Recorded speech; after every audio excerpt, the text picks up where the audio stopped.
We are live. We're getting ready to launch a show. So, out on the network, the ads are playing, but we always get a little head start here at on the live feed. So, sit back, enjoy. Gonna have a great show with Frank Venucio. We're gonna have the original leader of one of the movies. Let's see here. Okay, let's get ready to kick this show into gear. Yeah. Okay. Frank Venucio's coming up. Let's see. Okay. 30 seconds. Okay. Dismiss. Okay. 1, 2, 3, 4. And okay.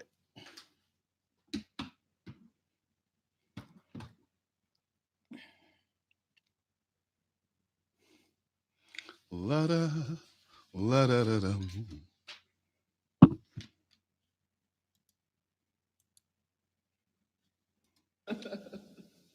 Oh, uno, dos, tres, cuatro.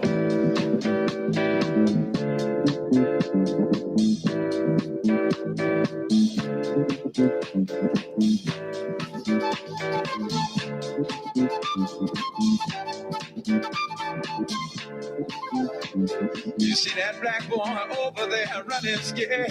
His old man in a bottle.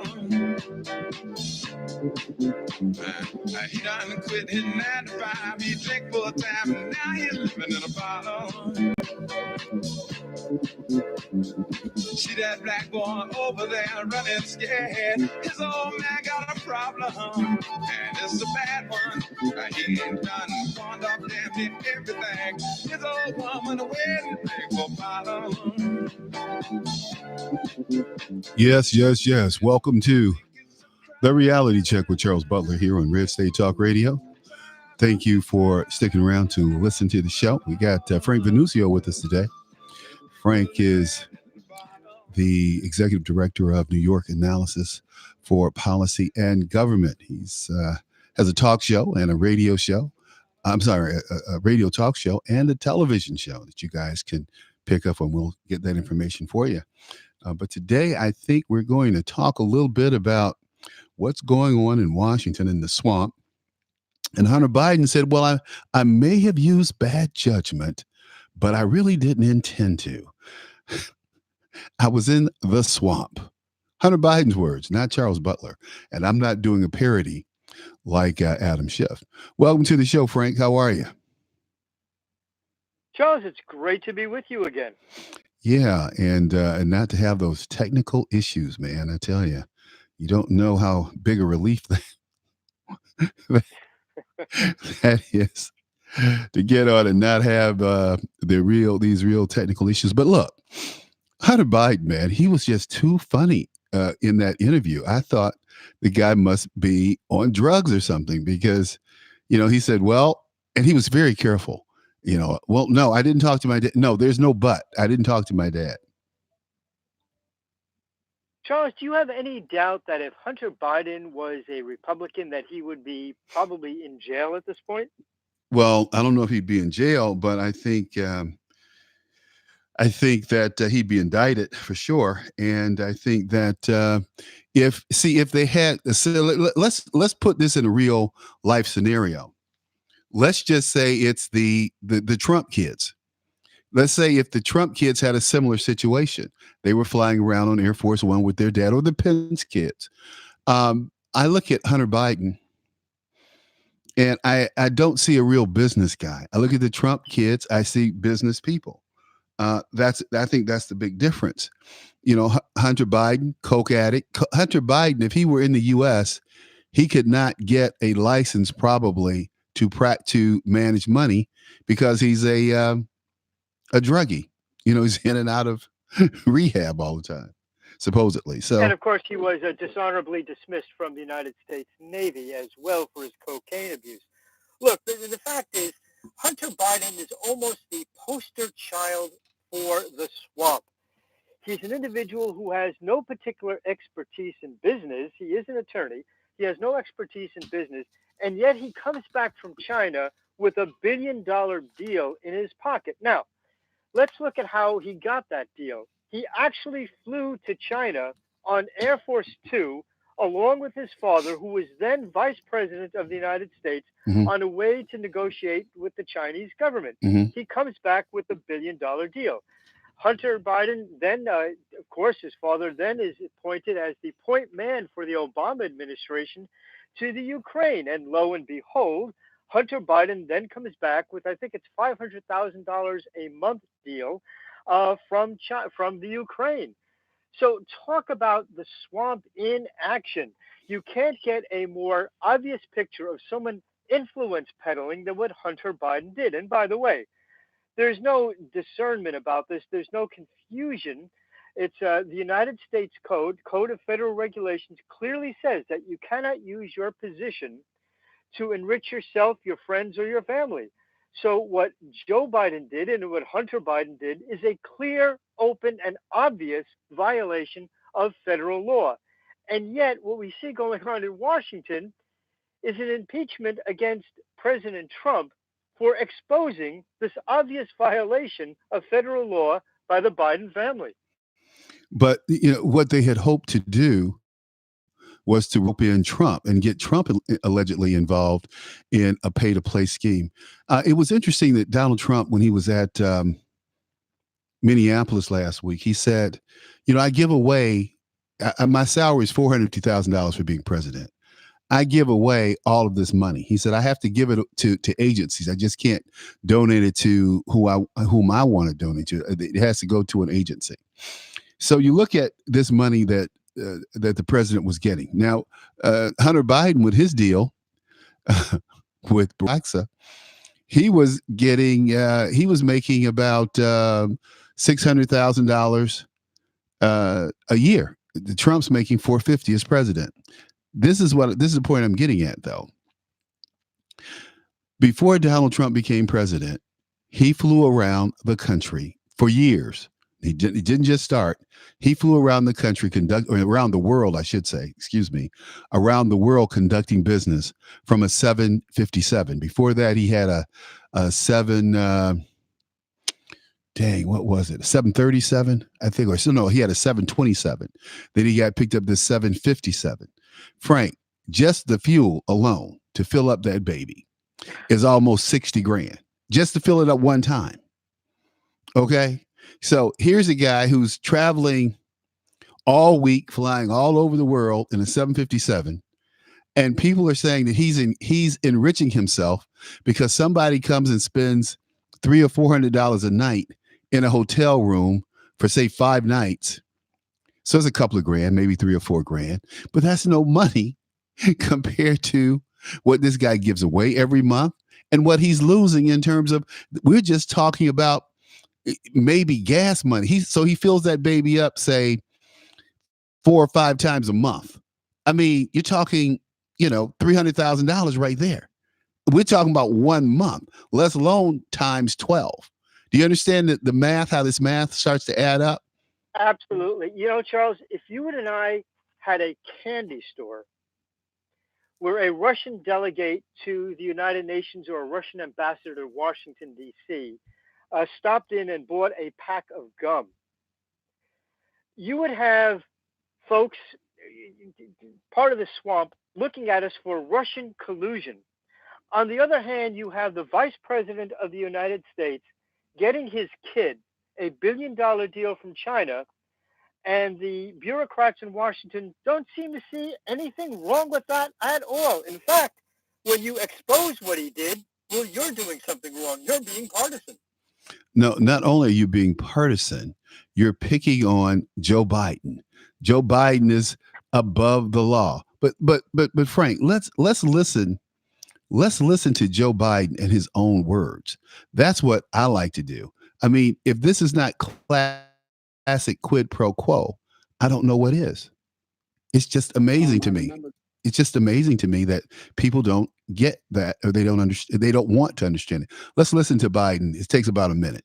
I remember going over convincing our team, or others, to convincing us that we should be providing for loan guarantees. And I went over, I guess, the 12th, 13th time to Kyiv, and I was supposed to announce that there was another $1 billion loan guarantee. And I had gotten a commitment from Poroshenko and from Yatsenyuk that they would take action against the state prosecutor, and they didn't. So they said they were walking out to press conference. I said, no, I said, I'm not going to, or we're not going to give you the $1 billion. They said, you have no authority. You're not the president. The president said. I said, call him. I said, I'm telling you, you're not getting the $1 billion. I said, you're not getting the $1 billion. I'm going to be leaving here. And I think it was, 6 hours? I said, I'm leaving in 6 hours. If the prosecutor's not fired, you're not getting the money. Oh, son of a bitch. Got fired. And they put in place someone who was solid. What about this statement? So Susan Rice comes out Sunday or Friday, and Susan Rice says, well, Joe Biden was acting on behalf of the administration. But the prosecutor, so the narrative that Jake Tapper and that whole crew went down is that the prosecutor who was looking into corruption was not really looking into corruption. The prosecutor himself was corrupt. It's amazing how they try to, they just lie. And so then the ambassador, Yankovic, she says she's incompetent to begin with. I don't know why they given her, the Ukraine, but she seemed to be incompetent. And she was the ambassador when Putin took Crimea. I thought she was totally ineffective. And what Trump didn't do, and what Democrats do from day one, when Democrats come into office January 21, all Republicans are fired. Anyone that they think has a Republican leaning is fired, gone, totally toast. This lady, you're making an absolutely vital point, and you can see this not only on the federal level, by the way, but you can see it even on state and local levels. Some time ago, when President George Bush, 43, George Bush the son, took over, he replaced a number of attorneys in the Department of Justice. And the press went wild. They talked about how the president was purging the Department of Justice and how terrible this was. Well, the story that same collection of journalists, so-called journalists, ignored was the fact that when President Clinton took over, he fired and replaced a far, far, far greater number of people in the Department of Justice, including a far greater number of attorneys. And the point that you're making that is really important is that Republicans look at elective office as something temporary. I think Democrats look at it as a lifelong career. They're not really as concerned, Republicans are not, on making the bureaucracy reflect the will of the people. The Democrats, on the other hand, make sure when they get elected that the bureaucracy reflects the will of the Democratic Party through and through, from the top guy down to the lowest file clerk.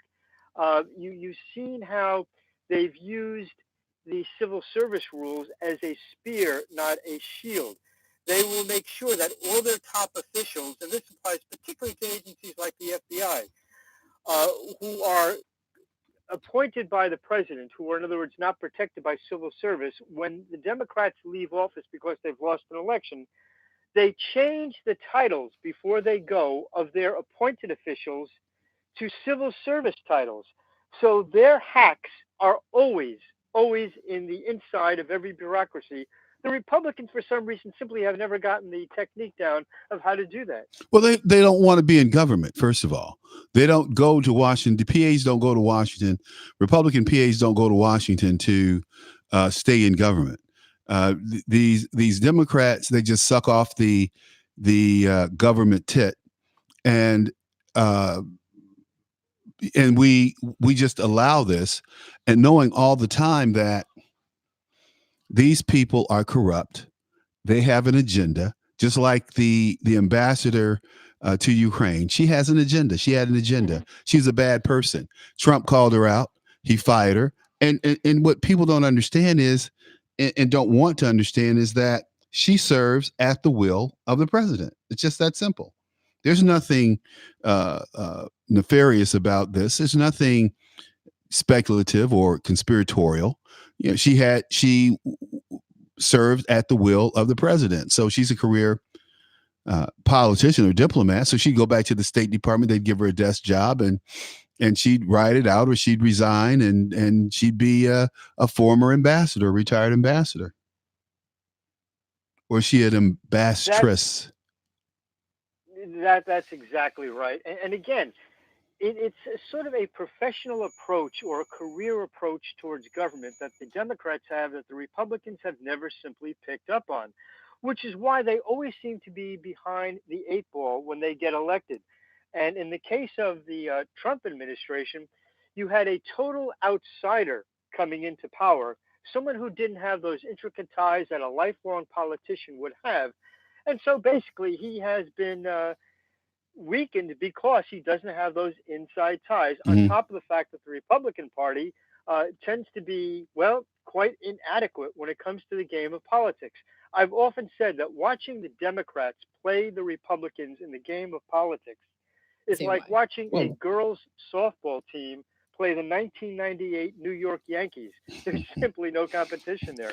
A but Hunter Biden, we heard his dad. We heard his dad in a simply quid pro quo. So whether it was for, and we can draw the lines, okay, we can do the analogy, but the facts are that Joe Biden said, "You will not get this money unless you fire this prosecutor." This prosecutor just happened to be investigating and getting ready to call as a witness or to question Hunter Biden. That was the deal. That's the linchpin, I think. So let's move forward. So they try to draw this analogy that somehow there's nothing wrong with this, that this prosecutor was corrupt. Well, in reality, the president of the Ukraine was corrupt, and this prosecutor was a thorn in the side of the former Ukraine president who lost, got trounced, and all the shenanigans, the pay to play schemes that were going on in the Ukraine.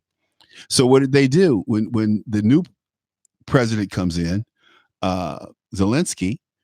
He fires that prosecutor. He's bringing in the old guy to weed out corruption. He said that in the transcript. He said that in the transcript. He did, and of course, this is not what the press is picking up on. Look, you have when you're in politics, you have a great luxury if you know that the press is not going to challenge you. If anything you said is simply going to be reported as you say it without any further research. This is what the Democrats have enjoyed over the past couple of years. Well, they're not researching much, Frank, and they're leaving everything to what did Shep? What did you think about Shep Smith resigning? About time. You know what? It's fascinating. If you watch MSNBC or CNN or any of those other channels, Mm-hmm. you note that they are pretty much one-sided, that they give one side of the story. They don't have a conservative commentator on a regular basis on CNN or MSNBC, or for that matter, ABC, CBS, and NBC. On the other hand, Fox News has had its Shep Smiths. It's had its Juan Williams. It's had a number of people who regularly appear and are given sufficient and adequate airtime on Fox News Who are to present the contributors? other side of the story. This is not reflected in the other networks. So it's interesting. Shep Smith was an anomaly for Fox News for a couple of reasons. Number one, he was more to the left than certainly than the policy of Fox News. He also, and you'll forgive me for saying this, did not seem to be particularly skilled at his craft. I watched a number of his broadcasts, most of them, in fact, I didn't find him particularly well skilled in what he was doing. He came across as somewhat weird. Despite that, I think Fox News was reluctant to replace him, despite the fact that he had low ratings or low approvals, even among Fox's own viewership, Hmm. simply because they felt it would be look as though they were canning a guy simply because he had a different perspective. You would not find that on CNN or MSNBC, that's for sure. Well, I quit watching Shep about 3 years ago, and I just couldn't take it anymore. I couldn't take his criticism of Trump. He didn't criticize Obama that way. And I said, something's wrong here. And, I just stopped watching it. In fact, when Shep would come on at 3 o'clock here in Chicago, I would turn from the Fox News network because I didn't want my number to even be tallied as watching this. Even if I turned the sound down, I just turned it off so I wouldn't give him any support of any type. But I mean, that's the way I feel. That's the way I felt about the guy, and the way I feel about the guy. And I don't feel that he's a great loss. But even though some people are crying, "Oh my God, Shep is gone. There's no one at Fox who's going to give us any real information." Like, these people have real information. Shep said something about to the effect of journalists being journalists. No, journalists are opinion makers. And let me point this out, Frank, real quick. People always point to Walter Cronkite as being the consummate journalist, as being the journalist who didn't offer opinions, and that's a lie. Walter Cronkite sat there and offered opinions all the time, and I'll never. Excuse me for interrupting on this point, but Walter Cronkite was one of the biggest liars in journalism, particularly in his era before journalism was as co-opted as it is now by the left. Let's go to the Tet Offensive in Vietnam. Yeah, that's what I use all the time. The Tet Offensive in Vietnam was a major victory for American at arms. It literally wiped out one of the parties in the Vietnam conflict, the Viet Cong. A huge victory by any standards. It was a huge victory for American arms. There were, of course, and unfortunately, American casualties of a significant number, just as there are in any major military action. But Walter Cronkite, who was against the Vietnam War, we're not going to get into that whole controversy, but called the Tet Offensive an absolute loss for America. He said it was a disaster. It was the beginning of the end. Yep. It was an absolute lie. Totally. If we applied Walter Cronkite standards to almost any battle America has ever fought, then almost any battle we ever fought was an absolute loss. The Normandy invasion, the D-Day invasion was a loss. The Saipan invasion was a loss. Okinawa was a loss. You can go down the list of just about every battle. The Battle of the Bulge. According to Cronkite standards, all of those great American victories were losses. He lied on the air. He was not contradicted. He did it in a bald-faced, absolutely unashamed manner, and he has still considered somehow this great god of journalism when he was an absolute liar. He totally was. But I use Ted as an example because I have a friend who was at the Battle of Hue, who took back Hue City, and they fought. It was 147 Marines. They fought 10,000 NVA and Viet Cong, and they left with seven. They ended up with 7 men standing, and the rest of the Marines were wounded or choppered out. But they defeated 10,000 people, man. And Cronkite did not do these people any justice. I think that Walter Cronkite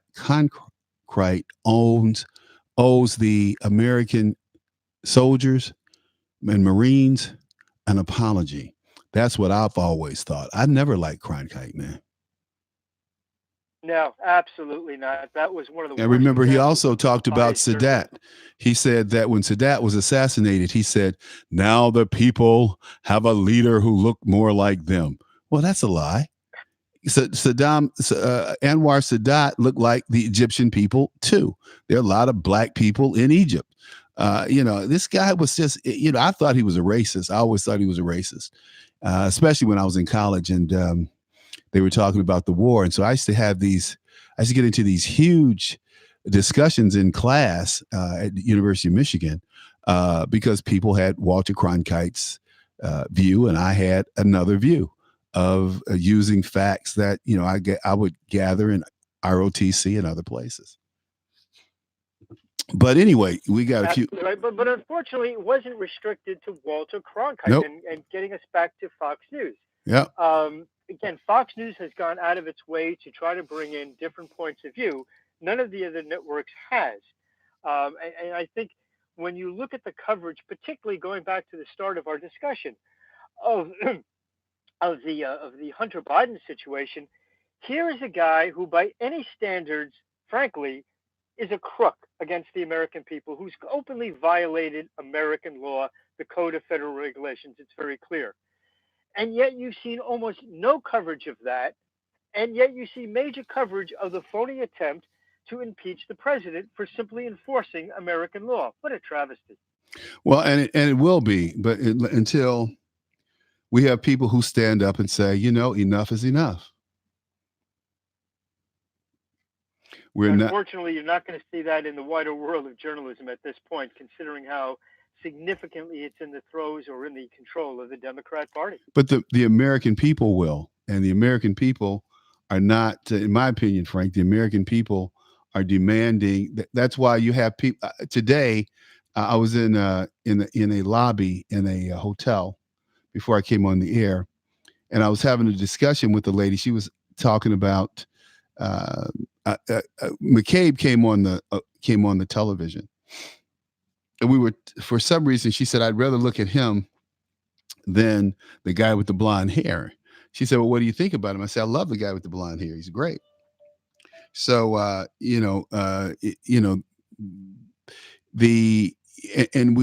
was having this loud discussion, open discussion. It wasn't loud, it was open. And 3 people walked up and thanked me for supporting the president. I'm telling you, man, this election is going to be a landslide. There are going to be people who are going to go out and basically pull their hair out because Trump is going to win, I think, by a landslide. Well, going to your point, what's fascinating is let's put aside a lot of the philosophical discussions and just do a raw political analysis. I'm assuming that either Joe Biden or Elizabeth Warren, most likely Elizabeth Warren at this point, is going to be the nominee of the Democrat Party. That's certainly the way the polls are looking at the moment. If indeed Elizabeth Warren is the candidate of the Democrat Party, you have to ask the question, where does she find her constituency? We know she'll get the hard left. She'll probably get a part of the youth vote, which generally doesn't come out in large numbers. But outside of that, let's go through where she's going to get her support. Well, it's not going to be from the traditional Democrat backers. She's not going to get white ethnics. She's not going to get blue-collar voters. She's not going to get, I don't think, the same amount of support from Black Americans or from Latino Americans that the Democratic Party has traditionally enjoyed. She'll get the majority of it, but not in the same numbers. So you look at the total numbers, where she's going to get those votes. And outside of carrying California and New York, I think she has a real problem in getting any kind of electoral votes whatsoever. Well, someone asked me today, a good buddy of mine, he said, if Trump is impeached and Trump doesn't run, say Trump just said, I'm tired of this stuff, who do you think the Republicans will put up? So he had the nerve to say Bloomberg. Well, Bloomberg's a Democrat. The only reason Bloomberg ran as a Republican was because so that he didn't have to stand in line in New York to be the mayor of New York. That's the only reason he ran as a Republican in New York. And then he turned around and ran as an independent his second term. So that's a no, as far as I'm concerned. Then he said, well, what about Romney? I said, Romney doesn't have any heart. Romney is a girly man. Romney is not. I think Romney just destroyed his career and his attitude towards President Trump. Oh, yeah. I mean, he doesn't get it that people don't. He wants to be presidential. He wants to be a nice guy. And he thinks that he's still in Massachusetts. The reason we like Donald Trump is because he's a rough and tumble guy and he says exactly what's on his mind. So when I was telling you the Well, story, let me fill you in on a meeting that I had with Mitt Romney a number of years ago, when he did run for president. In the runner up, in the run up to his getting the Republican nomination, he came to New York and he met with a number of officials, people who were active in politics and had mhm, some influence, some public practice, right? including myself. Hmm. Um, I asked Romney question after question, and it became clear that he wouldn't give any answer. His answers were always a question. So I would say, Mr. Romney, what do you think of American Russian relations? And he would respond, what do you think of American Russian relations? And I would say, well, I'm not running for president. You are. I'd like to hear your opinion. Hmm. And then he would dance around the issue. Look, I think that he's certainly preferable to most of the Democrats. But the reality of it is, I don't think in the rough and tumble of politics in 2019 and 2020, Hmm. he's got the goods to go forward. And I think he's got that problem for the rest of his Well, career. He after will win in his home state, but I don't think he's well, going to move the thing beyond that. is, after he whiffed in the second and third debate with Obama. He was toast. Right. I mean, he kicked Barack's behind the first debate. Then he decided he was going to be presidential. He was going to be a nice guy, and he got his head handed to him, and people laughed at him. He was right about Russia. He was right about China being our He enemies. was dead right about Russia. But Sure. look, Frank, I know you have a other interviews to do, and we have a guest waiting, Mr. Chris Casamas. He was the Casamesa. He was the Scorpion in Mortal Kombat.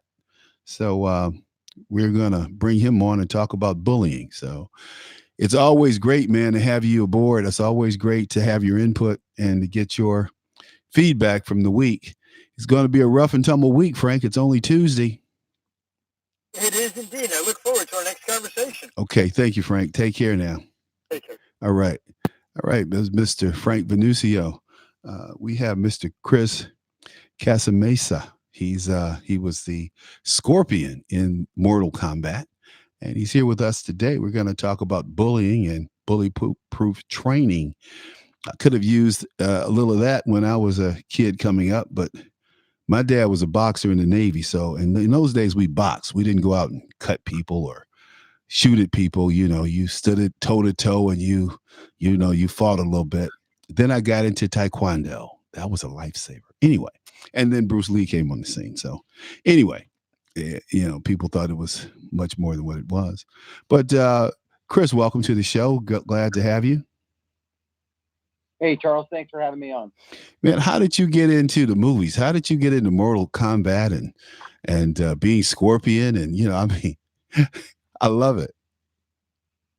Well, thank you so much. I appreciate it. I actually got into the role of Scorpion by accident, but I got into the movies because it was something I always wanted to do when I was a kid growing up. You mentioned Bruce Lee a couple moments ago, and he was one of my early idols. I've been studying martial arts pretty much my entire life since I was 4 years old. Mm-hmm. So I don't really remember wearing diapers. I remember wearing a little karate uniform and running around and punching and kicking at my dad. But so I got the bug at a very early age and stayed with it and trained pretty much my whole life. Competed out on the pro tour for a number of years, where I became the number one competitor in the world. And from there, just kind of tried to move into the movie and acting world. Okay. And actually, for the Mortal Kombat specifically, when we got the casting call for that, it was for background fighters in the film. They told us all the roles had been cast, and so they said, come in and show us your stuff, and we just need background fighters to fill these scenes. And mm-hmm. Luckily, the day I was there, I did some stuff that was they told me afterwards was pretty incredible.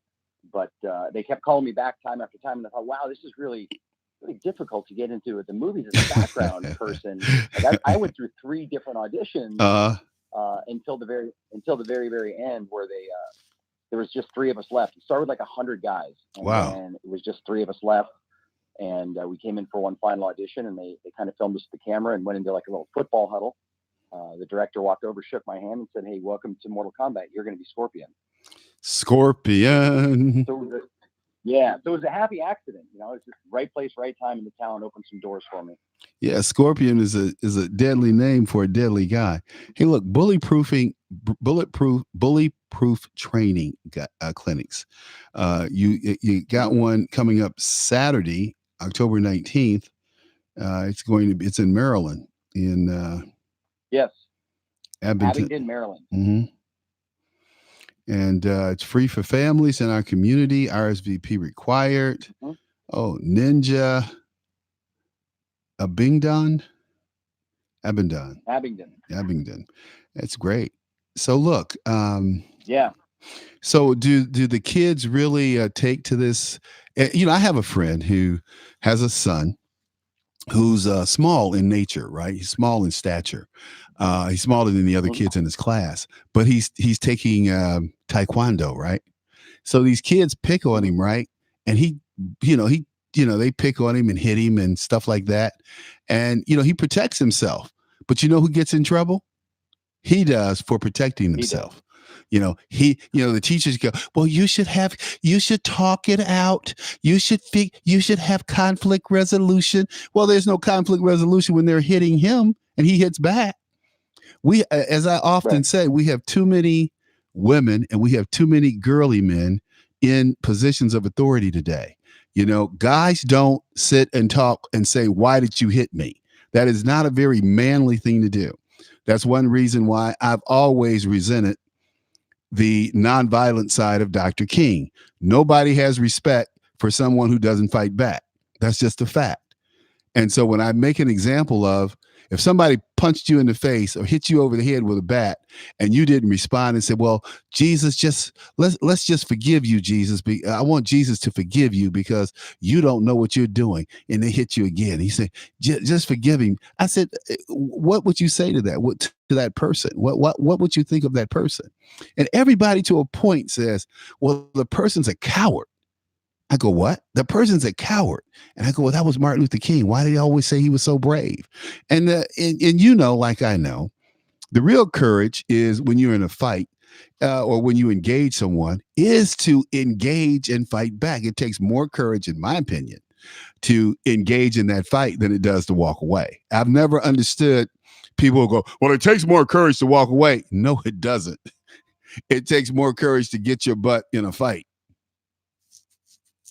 I think Charles, I will respectfully I'll disagree with your opinion. Okay. Only because I've gone through this course in this clinic with over 50,000 kids, mm-hmm. And my goal is to help 1 million kids go through the bully-proof course. Mm-hmm. There's part of what you're saying I agree with, and part I disagree with it.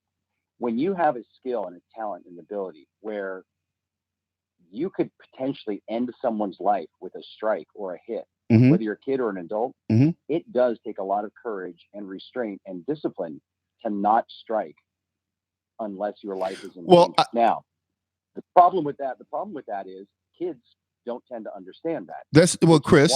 Chris, can I jump in? If I could finish. Yeah, go ahead. Go ahead. I apologize. Go ahead. That's okay. We teach the kids to try and talk their way out of it and walk away at first. But okay. Like you said, nobody has the right to touch you. Nobody has the right to lay their hands on you. And if they do, then and only then should you use what we've taught you to protect yourself. Okay. And so really at its heart, the martial arts is thousands of years old. And at its core, it was built for one reason only: self-defense and protection. Okay. Let me jump in. I have those skills to, I was in Taekwondo for, a number of years. James Wilson was my master. Who, he's, this guy, he was one of the Olympic coaches for Taekwondo. And we had two guys go from our dojo to the Olympics when they made it a sport in the 90s. But the point is, what I guess I kind of left out is you do all those things. You try to avoid engaging someone. But but my example to you was someone getting hit upside the head and saying, I'm going to turn away. I'm going to turn and walk away. I turn and walk away from a number of incidents all the time. But when it comes time when I can't walk away, I will engage a person. And I've never, I'm a combat vet, but I've never in the streets taken someone's life, even though that the Taekwondo code say be just in killing. They teach you discipline. They teach you respect for life. That's the beauty of martial arts, or the martial arts that I participated in. It wasn't about Right.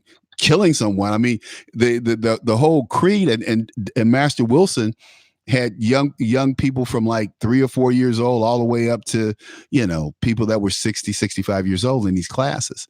And the point is, the Taekwondo creed was something that everybody rallied around, was built around respect and discipline and being just in your actions. And you'd be surprised that they would, the school system would send people, would pay to put problem kids in his class, and you would see the transformation in these kids who were bullies, or they had discipline issues. You'd see the difference because they understood the code that you're talking about. Right. And there's two sides to that as well, because Okay. what you touched on is absolutely right. The kids that are exhibiting bullying behaviors, that are going down that path, Mhm. the martial arts, now whether it's Taekwondo, karate, judo, jiu-jitsu, Krav Maga, Mhm. it's irrelevant. Mhm. All good martial arts styles have that code built in. Mhm. And the great thing about the martial arts is it does help course correct those kids, because it gives them an outlet. Listen, the truth is bullying starts at home. Mhm. And kids aren't born bullies. It's Mhm. a learned trait. It's a learned behavior. Mhm. And that's why we're out there trying to fight the good fight and help these kids, whether they're being bullied at school or whether it's happening at home. Mhm. We try and help them as much as possible Mhm. on both sides of that coin. Okay. So yeah. And by the way, So thank you for your service. My father was in the Marines as well, so I appreciate your service. hoorah! But you're welcome. Hey, but the thing is, as we go down this path, and as we try to deal with these young people today, I think young people face so many different challenges that I didn't have to face as a child. I had to face overt racism and had to face walking past Klan rallies and things like that. But I was never really all that terrified. But today, I see children who our basic values, our basic morals, are being challenged every day, and I wonder, being in class, like we were just talking about politics earlier, before you came on, and I was wondering, as an eighth grader sitting in a class, if I heard the president of the United States stole an election, and the loser, which was Hillary Clinton, saying that I really won because I won the popular vote. But in class, I'm learning in my social studies class that the president wins the election not with the popular vote, but with the electoral college. And I mean, you have adults today, in my opinion, that have lost respect and honor of law and how things really work. You have, seasoned journalists saying that, well, Hillary won the popular vote, so therefore she should be president. No, that's not how the president's elected. The president is elected by winning the electoral college. And when David Axelrod was Barack Obama's campaign manager, and he was asked, "Well, what's your game plan? What's your strategy to win?" He said, "We're trying to find the fastest path to 270, which wins the election, 270 electoral votes." And nobody ever talks about that anymore. So you understand that the issues. You're dealing with these young people, so you understand all of these challenges that they face each and every day about who to believe, which way am I going to go, what am I, what are my standards? The church says one thing, my parents say something else.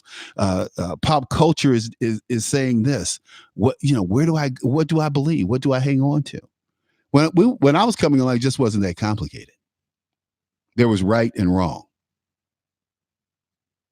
Well, I think it was just as complicated back in the day. I think it's been exposed more now. We're more hyper aware of it, simply because of all the social media and all the easy access everybody has to everything nowadays. The news is instant. It's at the tip of your fingers, where before you had to do something called reading a newspaper or watching the news instead of digesting it through the internet or through your cell phone.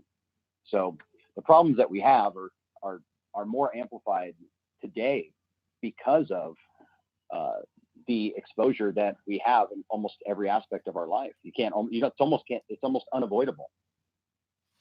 So, Chris, how do people contact you to arrange this bullying clinic, or is that an option? Yeah, it is. Like I was saying earlier, I have been traveling the world helping kids. I go to public schools, private schools, rec centers. This weekend, I'll be at a martial arts school in Maryland. Then I'll be in San Jose, Orlando, New York, Virginia Beach, all over the place. So I'm happy to get out there. My goal, actually, Charles, which I want to thank you for getting me on your program, because my goal is to get 1 million kids through our bully-proof course by the year 2025. And with the help of people like yourself who can expose this and get the word out there, we can definitely do that. They can reach me through my website, which is my name. It's chriscasamassa.com, or through bullyprooflife.com. Either one of those two websites will allow people to contact me and book me for more information about it. We even have a free app for parents and kids in the store, in the iTunes store, in the Google app, Google Play Store. It's free if they just type in Bullyproof Fitness. They'll be able to get in there and get some free resources that'll get them started on the path to becoming bully-proof, fit, safe, and strong. Well, Chris, when I went to your website, because I was trying to do some homework before you came on, it didn't load up. You may have spelled my name incorrectly. No. I spelled it. I went to Wikipedia, and I went to IMDb, copied it, pasted it, and it gave me, the links to go out there. But chriscasamassa.com just does not load for me. All right. Well, I just checked it, and it did. It loads right up. Okay. Yes, sir. Okay. Chris. But we can spell it together. C-A-S-A. My last name that throws everybody. No, M-A-S-S-A, right? .com. .com. Yeah. It says site can't be reached. Now I reach your other stuff, but I can't reach that website for some reason. I told I'll have my guys look into it. It did load up for me when you hit the www. So I go out. Go ahead. In either case, Bullyproof Life or bullyprooffitness.com, they should be able to find it there. Okay, hold on. Is it loading up this time? It's taking a while. Yep, there it is. It's black background. It loaded up this time. Yeah. Scared me a little bit. Yeah, it's scared. Well, I like I said before the show, I went out and I put the same thing in. In fact, I just hit, I just hit reload. And I didn't change the URL, and it loaded this time. Bulletproof Fitness. I like that. Great name. Thank you, sir. And great work, man. Love what you're doing. Love the fact that you have decided to take this on, because it's something that people need. They need to understand that they don't have to be bullied, and that they should be allowed to do their own thing. And that's the freedom that being able to take care of yourself does. It allows you the freedom to, walk where you want to walk, do what you want to do. And, I always tell people, leave me alone. I don't care what you think. I don't care how you feel. Right. Leave me alone. Let me be very clear. Leave me alone. Yeah. I don't care to talk to you. That's the right thing to do and the right thing to say. And that's how it all starts. You got to stand your ground. You got to speak up for yourself. So you're definitely on the right track there. Well, I would hate to think that I'm almost 70 and been on the wrong track all this time. All right, Chris, is there anything you like to add or leave with us, man? It's been a great conversation. I've loved it. No, sir. Thank you very much. I appreciate the opportunity of getting the word out there, and thank you for all you're doing. So Chris Casamassa, and last name spelled CASAMASSA.com, folks. And what's the other website? Bullyprooflife.com. Bullyprooflife.com. Hey, man, thanks so much for being on. Enjoyed it. Anytime you want to come back, just get in touch with Josh. Let me know. Yes. Thank you, Charles. Again, I appreciate it. You're welcome. Okay. That's Josh. That's my man, Chris Casamassa. Check him out. Hey, look, we're going to take a quick break here and break for the pause. And we'll be right back And hopefully we're going to talk a little bit about what's going on in Syria as we did Friday.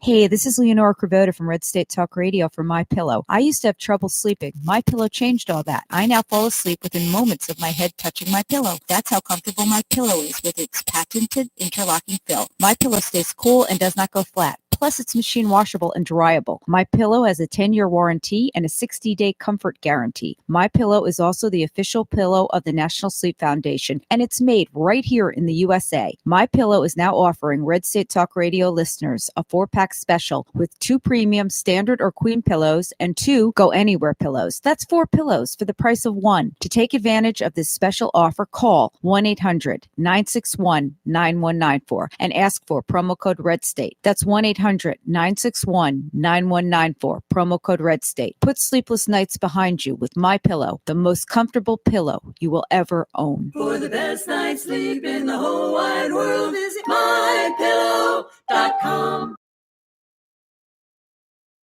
Kim Moline, co-owner of the Wingstop restaurants in Lansing and South Holland. Hey, Tom, I've got to be honest. Although I was unhappy with our old payroll company, I was pretty apprehensive about transitioning into a new one. When it comes to payroll, delays and lost data are really unacceptable. But I'm happy to say your staff really made it easy for us, and the transition couldn't have been smoother. And now, as we consider taking advantage of some of the other services you offer, well, let's just say that next time we won't be so chicken. Thanks, Kim. Just call me at 630-242-1507. That's 630-242-1507. Or check us out at the web at precisionpayroll.com. Kim Moline, co-owner of the Wingstop restaurants in Lansing and South Holland. Hey, Tom, I've got to be honest. Although I was unhappy with our old payroll company, I was pretty apprehensive about transitioning into a new one. When it comes to payroll, delays and lost data are really unacceptable. But I'm happy to say your staff really made it easy for us, and the transition couldn't have been smoother. And now, as we consider taking advantage of some of the other services you offer, well, let's just say that next time we won't be so chicken. Thanks, Kim. Just call me at 630-242-1507. That's 630-242-1507. Or check us out at the web at precisionpayroll.com. Okay, we're back. And, President Trump has said that he is going to place sanctions on Turkey and, make Turkey come to its knees. I don't know how that's going to happen. I don't know if Turkey's really paying any attention because they hate the Kurds that much. We're talking about generational hate. We're talking about people who just hate each other because they're different. I mean, and we're right in the middle of this stuff. I hate that. Hate it. But that's okay. It'll be resolved here shortly, and we'll move on. One of the we're still talking about those protests over in Hong Kong. I heard a clip from LeBron James today, and it was too funny. LeBron said, he said the GM who wrote the tweet from Houston, he said he's not educated. Now, the person without any education is the high school graduate, LeBron James, who plays basketball. Hey, man, stay in your lane. Keep dribbling. Keep dunking. Keep shooting. That's what you do. You don't read books. And that's okay, LeBron. Like you used to talk that ghetto talk about your fiance. You had 2-3 babies with this woman talking about my fiance. How ghetto is that? LeBron, check yourself, baby. Stay in your lane.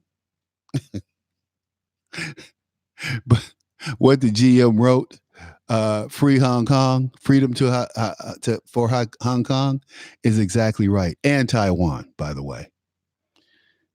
We have to stand up to these Chinese. I don't know why the Brits gave up Hong Kong in the first place with their cowardly self, but we have to go in and clean up all their damn messes. Everything in Vietnam, the French did. We went in after the French. Everything in the Middle East is all British. We're cleaning up their messes. And we're still dealing with the aftermath of 1919 in the Versailles Treaty. Hey, well, another police officer in the Dallas-Fort Worth area killed a young woman who happened to be black. That was really sad because that could happen to you or I. You call the police to check on a neighbor. Police show up, see somebody moving in the house and fires through the window. Pow, pow, pow, pow. Kills your neighbor. How do you feel? I know this man that called the police, I know he feels awful. And he said that. I woke up last night in the middle of the night thinking about the guy who called the police to come and do a wellness check. Guess he won't be doing that anytime soon. That resulted in that young lady being killed. It's really sad. And my heart goes out to the family, as I'm sure yours does too. So we're going to sign off. We've had a great show, Frank Venucio and Chris Casamassa. And hope we were able to give you some information that you hadn't had before, some things to think about, because that's what we try to do here at the Reality Check. That's what we try to do. Make you informed decision makers. Make you informed people. So take care.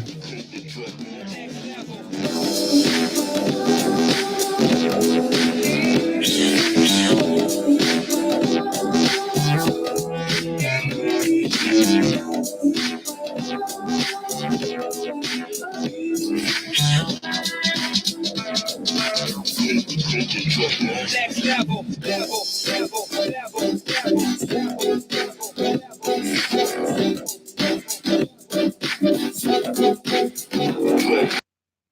Okay, that's the end of our show out on Red State Talk Radio. However, I always kind of stick around and do an after show. So I'm going to pick up where we left off on this shooting in Dallas. The officer resigned yesterday before he could be fired. Smart guy, huh? No, but that didn't help him any. But he got, they came after him, and I tell you, man, it's not good. It's not going to be good at all. The body cam, thank God for the body cams, because the police often lied. I've had police lie on me numerous times. But the officer, they arrested him in the shooting of this young woman. And it's just horrible. It's horrific. It's horrible for the officer. Did this come from a breakdown in training? Did this come from some psychological incident that he was stressed out? What did it come from? Why did he show up to a wellness call and felt that he had the need to pull his weapon and go in this building, go in this home? I don't know.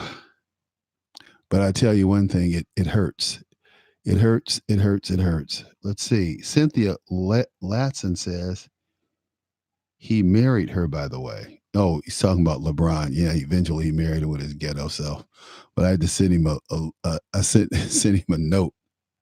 I sent him a note, said, stop calling this woman your fiance and you have 3 babies with her. Marry this woman and stop embarrassing yourself with that ghetto madness. The biggest challenge is the lack of fathers in the family. Well, fathers will be there if they want to be fathers. These babies are being had on booty calls.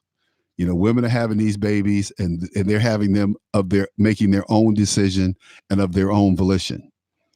These women should not have babies unless they're married, one, or they can afford to take care of the child and they don't want a man there. So these women think they can afford to take care of a child because the government's going to step in and help them. The government, as they like to say. The government, me and my babies and the government. I think that's a great title for a chapter. Me and my babies and the government. Lord help us. Lord help me. But look, so then Cynthia said he married her. Okay. Yeah, he did after I and I'm sure some other people put some pressure on him because I was like, man, you need to stop calling this young woman your fiance. She's your, the baby of your children, you ghetto Negro. The biggest challenge is the lack of fathers. Yeah, the only reason, like I said, fathers are absent is because they didn't commit to being there in the first place.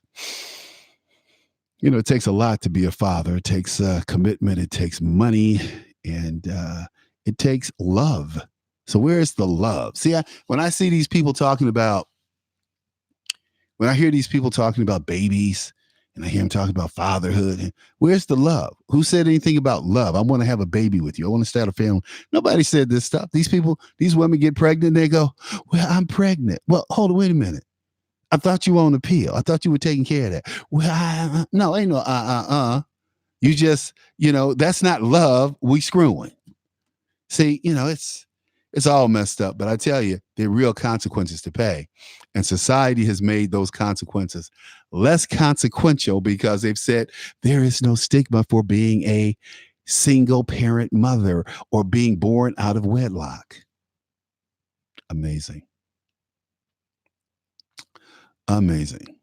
So, anyway, I'm just trying to think if I'm going to play any additional clips. That Hunter Biden said, I made a mistake. Yeah, maybe I made a mistake. Oh, hell yeah. Because this is what becomes a distraction, because I have to sit here and answer these questions. And so that's why I'm committed that I won't serve on any boards or I won't work directly for any foreign entities when my dad becomes president. Do you think that should be a rule across the board for any administration? No, look, that's the rule that I'm going to adhere to. Do you regret being on the board to begin with? No, I don't regret being on the board. What I regret is not taking into account that there would be a Rudy Giuliani and a president of the United States that would be listening to this ridiculous conspiracy idea, which has, again, been completely debunked by everyone. And, I think people at home are thinking, how could that not have crossed your mind? Or you wouldn't have felt just a little bit in your gut, like, maybe this isn't a good idea to go and sit on the board of this Ukrainian company. I said to you, in retrospect, I wish that my judgment. Time, you never thought this might not look right. You know what? I'm a human. And you know what? Did I make a mistake? Well, maybe. Oh, come on. I'm a human. I mean, no, you got caught. You got caught, Hunter. That's the problem. You didn't think you were going to get caught. You're not human. You made a mistake. You, like you said, you're an attorney. You had thought this through. You thought you could get away with it, but you got caught. You got busted. Now it's, I'm human. I made a mistake. No, you can make no mistake. Dude, you got busted. That's all. Got busted. Anyway, Hunter Biden. I made a mistake. No, hell no. He made a mistake. Got busted. Hey, but look, that's Hunter surfaced, gave that interview, and he'll go back into hiding, hopefully. But hey, just saying. I'm just saying. But look, have fun. Enjoy the rest of your day. I'm going to enjoy the rest of mine. We'll be back here tomorrow. We got, who do we have tomorrow? I don't know, but we always have some interesting guests, so tune in. And if we don't have interesting guests, we certainly have interesting topics and an interesting perspective from yours truly, Charles Butler. So join us here on Red State Talk Radio with The Reality Check and Charles Butler.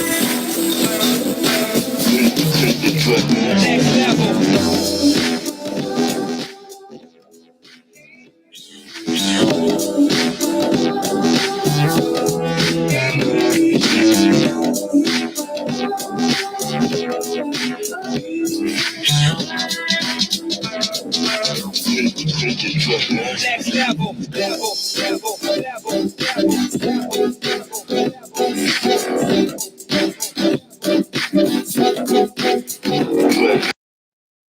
Okay. Men are not signing up for fatherhood. That's what Charles Butler said. Let's see if I can straighten that out. I'm going to take a picture of this because I think it is important. It is important that we The babies are conceived on a BOTTYCALL on a booty call. Love it. Booty call. Okay, cool. Let me take a picture of this. Picture the screen, and we're done. Mm-mm-mm-mm-mm. Mm.